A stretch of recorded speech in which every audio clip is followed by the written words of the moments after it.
국내 2위 대형마트 홈플러스가 사모펀드 MBK 파트너스에 매각됐습니다. MBK가 우선 협상 대상자로 선정된 지 불과 일주일 만입니다. 지난 2005년 설립된 MBK 파트너스는 자산 규모가 82억 달러에 이르는 국내 최대 사모펀드입니다. 홈플러스 매각 금액은 미화로 60억 달러, 우리 돈으로 7조 2천억 원입니다. 국내뿐만 아니라 아시아 태평양 지역 기업 합병 사상 최고 금액입니다. 국내에서는 지난 2007년 신한금융지주가 옛 LG카드를 인수하며 낸 6조 6,700여억 원이 그동안의 최고가였습니다. MBK 파트너스는 총 매각 대금에서 홈플러스가 테스코에서 빌린 1조 4천억 원을 뺀 5조 8천억 원이 실제 지분 매입 대금이라고 밝혔습니다. 논란이 됐던 1조 3천억 원 규모의 선배당은 하지 않기로 했습니다. 또 합병에 따른 직원 위로금도 계약서에 포함되지 않았습니다. 대신 고용을 전원 보장하고 앞으로 2년 동안 1조 원을 투자하겠다고 밝혔습니다. 하지만 홈플러스의 실적에 비해 매각 대금이 너무 비싼 것 아니냐는 지적도 나오고 있습니다. 과거 한때 5% 이상의 영업이익률을 기록하던 홈플러스는 지난해 2.5%로 영업이익률이 크게 낮아졌는데요. 이러한 상황을 고려할 때 홈플러스의 매각 대금은 조금 과도한 수준이 아닌가 그렇게 판단됩니다. 16년 동안 2조 3천억 원 정도를 투자했던 테스코가 너무 많은 돈을 챙겨 먹튀 논란도 일고 있습니다. 홈플러스 도종환 사장은 주주만 바뀌었을 뿐이라고 말했지만 앞으로 비싸게 주고 산 만큼 이윤을 더 남기려는 사모펀드와의 갈등이 적지 않을 것으로 보입니다. YTN 염혜원입니다. 유통업계 선두주자 중 하나인 홈플러스가 일부 지점 매각과 폐점을 잇따라 진행하면서 논란이 커지고 있습니다. 노동자들은 폐점을 중단하라며 삭발식까지 하는 등 강하게 반발하고 있는데요. 현장에 다녀온 서은수 PD와 함께 자세한 이야기 나눠보겠습니다. 어서 오십시오. 예, 서 PD 어서 오십시오. 안녕하세요. 예. 홈플러스 노동자들의 이제 집회가 계속되고 있는데 삭발식도 했어요. 그런데 내용을 보니까 대주주를 강하게 규탄을 하더라고요. 네, 조금 전이죠. 오후 5시 홈플러스 노조는 경기 안산시청 앞에서 본사인 MBK 파트너스의 안산점 폐점 중단을 요구하는 집회를 열고 삭발식을 진행했습니다.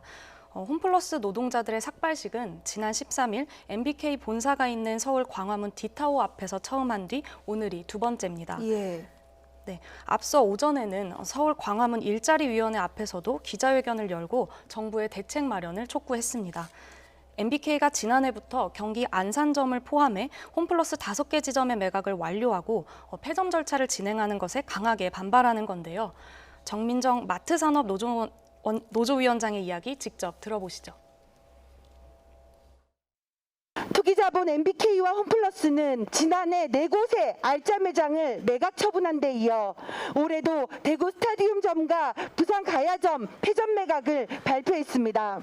고용 안정을 위한 전환 배치, 보상 대책을 마련하겠다고 했지만 실질적인 대책은 전무합니다. 예, 이야기를 들어보니까 홈플러스 본사가 지점들을 잇따라 매각한 게 좀 문제가 된 것 같은데요. 어땠는지, 과정이 어땠는지 좀 설명을 해주시죠. 네, 사모펀드 회사 MBK가 홈플러스를 인수한 건 지난 2015년입니다. 하지만 어찌된 영문인지 지난해부터 홈플러스 지점 매각을 진행했고 실제 폐점이 진행되고 있습니다. 현재 홈플러스 지점 중 매각이 완료된 곳은 5개 매장인데요. 이 중 지난 2월 대전 탐방점이 영업을 종료했고 안산점과 대전 둔산점, 대구점도 올해 폐점을 앞두고 있습니다. 네. 또 부산에 있는 가야점은 내년 폐점될 것으로 보입니다. 노조에서 본사의 매각 추진을 더 석연치 않게 바라보는 이유는 매각한 지점들의 영업 실적이 좋기 때문인데요. 경기 안산점의 경우 전국에서 매출 3손가락 안에 드는 지점이고 가야점도 부산에서 가장 실적이 좋다고 주장하고 있습니다. 사모펀드 회사인 MBK가 홈플러스를 인수하면서 쏟아부은 투자금이 무려 7조 원이 넘는 것으로 알려졌습니다. 이 중 5조 원 정도를 빚으로 충당했는데요. 네, 지난해 내답한 4개 점포의 매각 가격은 1조 원 정도로 추정됩니다. MBK가 일부 지점들을 매각한 부동산 이익으로 막대한 투자금을 회수하려 한다고 노조가 의심하는 이유입니다. 또 홈플러스의 영업이익으로 인수금액의 이자를 갚는 등 대형마트에 대한 경영 의지보다 본사의 실속 챙기기에만 급급하다는 주장도 제기됩니다. 직접 들어보시겠습니다. MBK가 하다 이제는 흑자 매장, 알짜 매장까지 부동산 개발업자한테 넘기고 있습니다. 저희들이 언론에 나오거나 알아본 바에 의하면 4개 점포 매각 대금이 1조 3천억 원이 넘을 걸로 보입니다. 이 장단기 차입금 부채를 갚았는데 거의 다 썼을 것이다 라고 판단하고 있습니다. 네. 결국 노조 관계자들의 얘기를 쉽게 종합하면 혹시 먹튀 아니냐 뭐 이런 예. 생각까지 드는 건데 여기에 대해서 회사는 이 의혹들에 대해서 어떻게 설명을 하는 겁니까? 네, 홈플러스 관계자에게 물었더니 나름의 이유를 내놨습니다. 최근 일부 지점 매각과 폐점 추진은 자산 유동화를 위한 어쩔 수 없는 조치였다는 설명인데요. 자산 유동화는 말 그대로 부동산 등 유동성이 떨어지는 자산을 그때그때 사용 가능한 현금 등의 자산으로 바꾸는 걸 의미합니다. 유통업계의 불황 장기화에 코로나19까지 겹쳐 실적이 최악인 현 상황을 타개하기 위해서 또 안정적인 경영과 미래사업 투자를 위해 자산 유동화가 꼭 필요하고 부득이 일부 지점을 매각하게 됐다는 주장입니다. 또 노조에서 문제를 제기하는 고용 불안에 대해서도 폐점하더라도 반드시 고용은 보장한다는 게 회사의 방침이라고 강조했습니다. 예. 네, 실제 지난 2월 폐점한 대전 탐방점의 경우 직원 전원이 인근 점포로 배치됐습니다. 홈플러스는 폐점을 앞둔 4곳에 대해서도 인근 홈플러스나 홈플러스 익스프레스 등으로 재배치하겠다는 계획입니다. 또 매각 대금은 홈플러스의 온라인 경쟁력 강화 등에 투자하겠다고 밝혔습니다. 이에 대해 노조는 현실성 없는 대책이라고 맞서고 있습니다. 본사가 폐점 직원을 몇 킬로미터 이내로 배치할지 명확히 밝히지 않는 만큼 통근이 어려울 정도로 너무 먼 곳으로 배치한다면 완전한 고용 승계로 볼 수 없다고 반박하고 있습니다. 예. 또 이딴 폐점으로 전체 매장 수가 계속 줄면 그나마 이런 식으로 이동 배치할 여력마저 사라질 수밖에 없지 않겠냐는 우려도 있습니다. 홈플러스가 회생 절차를 밟게 됐습니다. 홈플러스가 기업 회생을 선택한 이유는 단기 자금 공급 차질이 우려됐기 때문입니다. 지난달 말 신용평가사가 홈플러스의 기업어음과 단기 사채 신용 등급을 하향 조정했습니다. 홈플러스는 이미 유동성이 나쁜 상황에서 운영자금 대출까지 막히면 상황이 걷잡을 수 없이 악화한다는 판단에 먼저 조치에 나섰다는 설명입니다. 저희가 갑작스러운 신용 등급 하락 때문에 생긴 단기 유동성에 대한 대비 차원에서 신청을 했다고 보시면 될 것 같습니다. 영업엔 지장 없습니다. 홈플러스 측은 기업 회생 절차에 들어가도 지급 불능이나 부도가 없어 기존 영업이나 임금 지급이 정상적으로 이루어진다고 밝혔습니다. 더불어 금융채권 상환 유예와 상거래 채무가 변조되면서 유동성이 확보될 수 있다고 예상했습니다. 매일매일 들어오는 매출 대금을 활용해서 일반 상거래 채무는 상환하는 데 문제가 없을 예정입니다. 그렇고 앞으로 지금 예정된 대로 부채 비율 감소나 매출 신장을 반영해서 신용 등급이 상승을 하게 되면 또 단기 채권을 발행해서 홈플러스는 실제 금융부채가 약 2조 원이며 4조 원이 넘는 부동산 자산을 보유하고 있기에 금융채권자들과 조정 절차도 무난할 것으로 전망했습니다. 홈플러스 관계자는 3년 연속 매출 성장을 달성하며 실적 개선에 전념하고 있다며 모두가 힘을 합쳐 위기를 극복하겠다고 밝혔습니다. 홈플러스 대주주인 MBK 파트너스도 홈플러스의 경영 정상화를 위해 협력하겠다고 나섰지만 온라인 쇼핑 업체들의 무서운 성장 속에 홈플러스를 정상 궤도에 돌려놓는 과정은 험난할 것으로 보입니다. YTN 오동건입니다. 홈플러스의 기업회생 절차 개시 신청, 이게 보통 경영상에 악재가 많을 때 뉴스에 나오는 단어인데 어떤 제도인지부터 먼저 설명해 주실까요? 그렇습니다. 우리가 흔히 이제 몸이 아프면 어디를 가나요? 병원에 가죠. 병원을 네. 가는데 바로 이제 주변에 있는 거점 병원을 먼저 가서 네. 정말 심각하게 아프다. 그러면 종합병원으로 가는 2단계를 걸치잖아요. 네. 네. 마찬가지로 기업도 비슷합니다. 기업도 어떤 부도 직전이다라고 하면 처음에는 자율적인 이제 이 구조 협약이라고 해서 워크아웃 단계를 거치는데 이걸 건너뛰고 바로 이제 법원에다가 도움을 요청한 거예요. 정말로 자금이 바닥이 나서 채무 상환을 유예해 주시면 좀 기업을 살리는 제도가 바로 이 기업회생제도, 이른바 법정관리인데 지금 보면 정말 자금이 바닥 나서 법정관리를 신청했나? 기업회생 절차를 신청했나? 좀 의문이에요. 3월 4일 바로 이제 기업회생 신청을 법원이 하고 즉시 이제 받아들였거든요. 네. 그런데 당시 현황을 보면 홈플러스는 3천억 원 정도 유동성도 있어요. 여기다가 매달 홈플러스 이제 운영으로 인해서 3천억 원 정도 현금까지 들어와요. 여기에다가 지금 홈플러스는 오프라인 매장이 많잖아요. 네. 부동산 자산도 4조 7천억 원 가량 감정평가 기준으로 좀 자산은 넉넉한데도 불구하고 이렇게 급하게 이제 여유 자금이 있는데도 불구하고 법정 관리를 신청했냐에 대해서는 전문가들조차도 또 의문을 제기하고 있습니다. 네, MBK 파트너스 사모펀드도 그렇고 지금 홈플러스도 그렇고 도덕적 해이에 대한 어떤 지적도 나오고 있는 상황입니다. 여기에 대해서도 의견을 같이 하십니까? 맞습니다. 저는 굉장히 이제 공감하는데요. 지금 어쩌다가 홈플러스가 이제 법원에 도움을 요청하는 상황까지 이르렀느냐? 이유는 저는 크게 두 가지로 봐요. 일단 무리한 인수합병과 더불어서 이게 온라인 전환의 전략 부재도 한 몫을 했다라고 보는데 여기 보면 이제 홈플러스의 대주주는 이제 우리가 잘 알고 있는 사모펀드 운영사 MBK 파트너스입니다. 2015년 이 7조 2천억 원을 들여서 홈플러스 지분 100%를 인수했는데 당시 인수할 때부터 빚이 너무 많았어요. 네. 부채 5조 원을 끌어들여서 이제 이거 승자의 저주다. 네. 인수가도 비싸지만 부채가 너무 많다. 70% 가량을 빚을 내서 이제 샀다는 얘기거든요. 예. 그런데 사고 난 다음도 유통 환경이 좋지 않았어요. 코로나 거치면서 우리 대부분 매장 가서 구매하는 것보다 쿠팡 천하예요. 네. 쿠팡은 이미 대형마트뿐 아니라 백화점 3사의 매출을 추월할 정도로 급속하게 우리 이제 유통 환경이 지금 온라인화되고 있는데 근데 유독 홈플러스는 온라인보다 오프라인 매장 비중이 워낙 높습니다. 그렇죠. 예. 그러다 보니까 인수하고 난 다음에 2021년부터 4년 연속 적자예요. 현재 금융부채가 한 2조 원 정도 되고 1월 말 기준 부채 비율은 460%가 넘어서 1년간 이자로만 나가는 비용이 연간 4천억 원 넘습니다. 자, 이러다 보니까 그동안은 정말로 알짜 부동산 14개 가량을 매각했어요. 네. 알토란과 같은 걸 매각해서 4조 1천억 원 가량 그걸 갖고서 온전히 이걸 이제 영업이익이나 이걸로 차입금 갚고 이자 갚고 이런 데 써왔는데 이게 계속해서 적자 나다 보니 앞으로 밑빠진 독에 물 붓기 아니냐. 그래서 이제 홈플러스 측이 얘기하는 건 최근에 이제 신용등급까지 낮아져서 향후 단기 자금 조달에 어려움이 예상되니까 선제적으로 이제 회생 절차를 신청하게 됐다라는 얘기인데 그럼에도 불구하고 돈이 단기 여유 자금이 있음에도 불구하고 이렇게 법원에 요청한 건 이게 좀 어쩌면 이자를 좀 낮추기 위한 꼼수가 아니냐라는 얘기가 나올 수밖에 없습니다. 네. MBK 파트너스 측에서는 신용평가 등급 하락, 그러니까 강등 가능성을 몰랐다라고 했더라고요. 근데 작년 말에 홈플러스 부채 비율이 1,408%라고 하는데 이게 강등 가능성을 몰랐다는 게 말이 됩니까? 신용등급은 점진적으로 낮아졌고요. 네. 그리고 이거 신청하기 전에 이제 A에서 A3-로 이제 한 단계 낮아졌어요. 투자 적격 가운데는 좀 굉장히 낮지만 이걸 신청하고 난 다음에 이제 디폴트 등급, 거의 부도에 가까운 D 등급을 받았는데 근데 이게 단계적으로 낮아졌지 이게 계속해서 이제 몰랐다라는 건 말이 좀 안 되고요.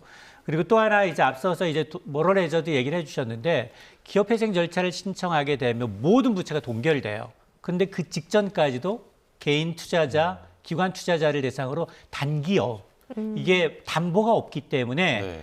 이게 만일 투자하고 난 다음부터는 원금 회수가 굉장히 불가능합니다.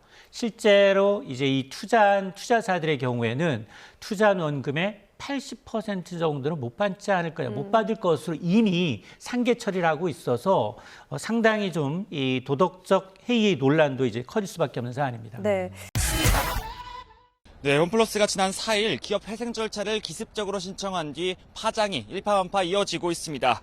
오늘 기자간담회에 나선 조지원 홈플러스 대표는 먼저 협력사와 입점업주 그리고 채권자를 향해서 진심으로 사과드린다며 고개를 숙였습니다. 이어 현재 회사의 상황을 구체적으로 설명하기 시작했는데요. 법원의 회상 절차 개시 이후 납품업체들이 대부분 돌아오면서 온라인, 오프라인 거래가 95% 이상 원래대로 작동하는 등 순조롭게 정상화되고 있다고 밝혔습니다. 앞서 납품업체에 지급되지 못한 대금은 상거래 채권으로 전환이 됐는데요. 이에 대해선 소상공인을 시작으로 어제까지 모두 3,400억 원 규모를 상환했다고 설명했습니다. 또 어제 기준 가용 현금도 1,600억 원에 달하는 만큼 남은 채권도 모두 변제할 것이라고 자신감을 드러냈습니다.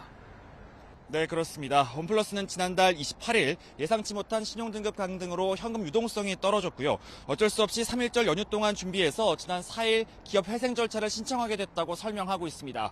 하지만 이곳 홈플러스 본사 앞에 모여있던 투자자들의 말은 조금 많이 달랐는데요. 지난달 25일 오후에 홈플러스가 신용등급이 떨어질 걸 알고도 채권을 그대로 발행했고 이후 28일까지 거래되도록 방치한 건 사기에 해당한다는 겁니다. 또 2021년 이후 줄곧 경영 상태가 악화했는데 신용 등급이 떨어질 걸 몰랐다는 건 말이 안 된다며 오히려 카드사와 함께 거래를 방조한 먹튀 행각이라고 소리를 높였습니다. 무엇보다 오늘 기자간담회에서도 상황 계획조차 언급되지 않았다며 홈플러스의 태도를 문제 삼았는데요. 실제로 조주현 대표의 발언에서도 온도차가 나타났습니다. 상거래 채권은 모두 변제하겠다고 자신감을 나타낸 것과 달리 금융채권 상환은 회상 절차에 따라서 유예돼 있다며 관련 절차에 따라 변제될 것으로 예상한다고 설명했습니다. 대주주 MBK 파트너스의 김광일 부회장 역시 공동대표 자격으로 이 간담회에 참석했지만 김병주 회장의 사죄를 출연하라는 요구에는 홈플러스 정상화와 관련해 이야기할 사안이 아니라며 거리를 뒀습니다. 홈플러스가 사과와 함께 일부 변제 상황도 발표했지만 피해자들의 불안은 잦아들기는커녕 오히려 커져가는 모양새입니다. 지금까지 서울 강서구 홈플러스 본사 앞에서 YTN 박견입니다. 검찰이 홈플러스 본사와 대주주인 MBK 파트너스 사무실 관계자들의 주거지에 검사와 수사관을 보냈습니다. 홈플러스 신용등급이 하락된 지난 2월 28일 전후 내부 검토 자료를 확보하기 위해서입니다. 이번 달 초 신영증권 등 증권사연대는 홈플러스와 MBK 경영진이 신용등급 하락 가능성을 알고도 투자자를 속여 단기 채권을 판매했다며 사기 혐의로 고발했습니다. 지난 21일에는 금융위원회가 자본시장법상 사기적 부정거래 정황을 포착해 사건을 검찰에 넘겼습니다.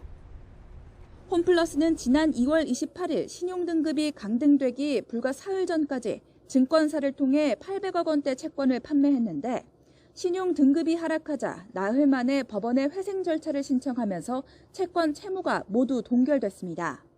경영진은 그동안 사전에 신용등급 하락 가능성을 알지 못했다고 주장해왔지만 사전에 준비한 거 없습니다. 신용등급 떨어지는 게 확정된 뒤에 저희가 긴급히 검토하고 그 연휴 기간 중에 의사결정을 해서 신청한 겁니다. 홈플러스 사태를 조사해온 금융감독원은 최근 관련 증거를 입수했다고 밝혔습니다. 상당 기간 전부터 기업 회생 신청을 계획한 점에 대한 구체적인 증거를 확보하여 검찰에 이첩하였습니다. 검찰은 압수수색을 통해 확보한 자료 분석을 마치는 대로 김광일 MBK 파트너스 부회장과 조주현 홈플러스 공동대표 등에 대한 조사를 검토할 전망입니다. YTN 신지원입니다. 홈플러스 사태와 관련해 사모펀드 운용사 MBK 파트너스 김병주 회장이 국감장에 처음 출석했습니다. 김 회장은 자신은 대기업 총수가 아니라며 홈플러스 관련 의사결정에 관여하지 않았다고 주장했습니다. 이승은 기자가 보도합니다. 해외 일정을 이유로 국회 출석 요구에 응하지 않아 온 MBK 파트너스 김병주 회장이 처음 국감장에 나왔습니다. 홈플러스와 소유주 MBK가 미리 기업 회생 신청을 계획하고서도 단기 채권을 발행한 것으로 보고 사기 등의 혐의로 수사하고 있는 검찰은 지난 5월 미국 국적 김 회장에게 출국 정지 조치를 내렸습니다. 김 회장은 국민께 심려를 끼쳐 죄송하다, 사회적 책임을 다하겠다고 말했습니다. 하지만 홈플러스 회생 신청과 단기 채권 피해자들에 대한 변제, 롯데카드 정보 유출 사태에 대한 추궁에 자신은 경영에 관여하지 않았다고 강조했습니다. 회생 절차는 제가 권한이 없는 겁니다. 의원님, 저희는 대기업이 아니고 저는 총수가 아닙니다. 제가 담당하는 파트는 펀드레이징, 자금을 일으키는 거고 그 자금을 받은 투자처들을 관리하는 겁니다. 재산이 14조라는데 좀 더 진정성을 보여야 한다는 말에도 선을 그었습니다. 우리 법인과 개인 자금 여력이 부족합니다. 우리 법인 가치를 매긴 것 같은데 잘 아시겠지만 저희는 비상장 회사입니다. 유동할 수 없는 가치입니다. 여야를 막론하고 부채를 외조화시킨 약탈적 펀드다. 우선 협상 대상자를 찾는 것을 포기하고 공개 경쟁 입찰 공고를 낸 건 청산 의도라는 질타가 쏟아졌습니다. 특단의 정말 그 사회적 책임에 상응하는 어떤 징벌적 제재가 가능한지부터 검토하는 게 우선이라고 생각합니다. 최해 대우 요구 등 갑질 혐의로 공정위 제재를 앞두고 있는 배달의 민족도 혐의를 부인했습니다. 저희는 정책상으로 최해 대우를 요구하지 않고 있습니다. 가격 설정은 업주님들이 직접 하십니다. 저희가. 근데 저희가 직접 설정해 드린다고 녹취록에 나와 있잖아요. 네, 만약에 그런 상황이 있었다면은 제가 그건 저희 회사 정책이 아니라 실수가 있었던 것 같습니다. 배민은 라이더용 앱을 독일 모기업 딜리버리 히어로가 개발한 것으로 바꾸고 있습니다. 기존 앱보다 불편하고 오류가 많은 앱을 도입하는 이유는 이용료를 본사에 주기 위해서가 아니냐는 추궁의 배민은 철회가 아닌 개선하겠다고 답했습니다. YTN 이승은입니다. 현재 본사 분위기는 평소와 크게 다르지 않습니다. 홈플러스 측도 법원의 결정에 대해서 아직 공식적인 입장을 내놓지 않고 있습니다. 이번 결정은 홈플러스 회생이 사실상 중대한 고비를 맞았다는 의미입니다. 다만 당장 전국 매장의 문을 닫거나 영업이 중단되는 것은 아닙니다. 현재 가장 큰 변수는 자금 조달입니다. 홈플러스는 그동안 점포를 줄이고 사업부를 매각하는 방식으로 회생을 추진해왔지만 핵심이었던 잔존사업부 매각이 성사되지 않았습니다. 결국 버틸 현금이 부족해지면서 회생 계획 자체를 이어가기 어려워졌습니다. 다만 앞으로 2주 안에 투자자를 확보하거나 자금을 조달하면 회생 절차가 다시 진행될 가능성은 남아 있습니다. 반대로 자금 마련에 실패하면 파산 절차로 이어질 가능성이 커졌습니다. 현재 소비자들이 당장 매장을 이용하는 데는 큰 변화는 없습니다. 다만 가장 큰 타격은 협력업체와 직원들이 받을 것으로 보입니다. 실제 일부 협력업체들은 최근 국민신문고에 탄원서를 제출하면서 정부의 홈플러스 정상화를 위한 지원을 요청했습니다. 협력업체들은 4,600개 협력사가 이 가운데 약 47%가 매출의 절반 이상을 홈플러스에 의존하고 있다고 밝혔습니다. 더불어 홈플러스가 파산하면 수많은 중소협력업체들도 함께 어려움에 처할 수 있다고 호소했습니다. 직원들의 불안도 커지고 있습니다.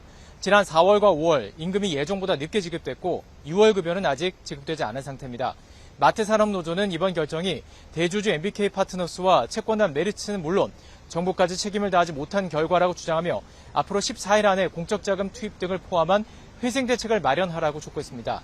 또 MBK에 대한 철저한 수사와 재벌 방지 대책을 요구하면서 14일간 긴급 투쟁에 돌입하겠다고 밝혔습니다.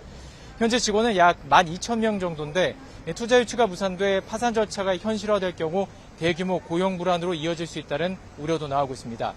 투자 유치가 끝내 무산되면 직원과 입점 점주, 협력업체까지 연쇄적인 피해가 우려되는 만큼 업계는 앞으로 2주를 홈플러스의 운명을 가를 최대 고비로 보고 있습니다.